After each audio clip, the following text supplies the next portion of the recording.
ઘણા એવા નમૂના બોલે છે કે છત્રીનો ધર્મ છે, ક્ષમા કરી દેવાય, માફી માંગે છે. અને આ મોદી તો ઘણું સારું કર્યું છે એ અમને ખબર છે.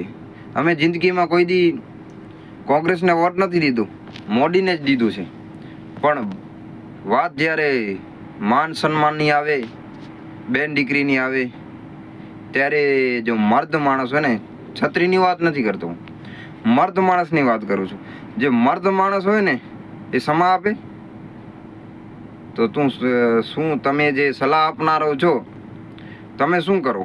તમારી બેન દીકરીનું કોઈ ખોટી રીતે નામ ઉછાળતો હોય તો તમે શું કરો?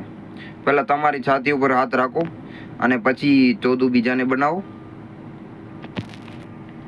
અને રહી વાત અમે છત્રી દરબારોની, તો અમારે તો સન્માનની વાત આવે તો પછી અમે ભગવાનને પણ ભૂલી જઈએ. પહેલો સન્માન, પછી ભગવાન, અને પછી તમારો નરેન્દ્ર મોદી જો અમારી વાત માનતો હોય, અમારો સન્માનમાં રાજી થતો હોય તો અમારા માટે મોદી ભગવાન છે. અને જો ન માનતો હોય, અમારો સન્માન ન સાચું જાળવી શકતો હોય તો એ અમારા માટે શૈતાન છે.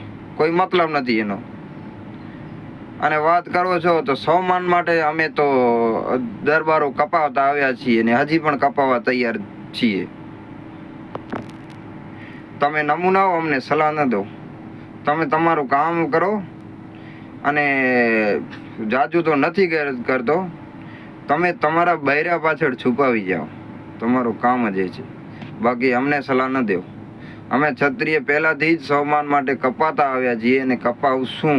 પણ હવે એક કારણ છે કે બીજાના માટે નહીં, ખાલી ક્ષત્રિય ધર્મ માટે જ, અમારા દરબારો માટે જ, બીજા માટે નહીં. તમે દૂર રહેજો અમારાથી. પછી તમને કોઈ તકલીફ પડે તો તમે તમારી રીતે લડી લેજો અથવા ક્ષમા કરી લેજો. જે તમને કરવું હોય છૂટ છે. અમે તમને સલાહ દેવા નહીં આવીએ અને તમે પણ મફતની અમને સલાહ ન દેવો. જય છાત્ર ધર્મ.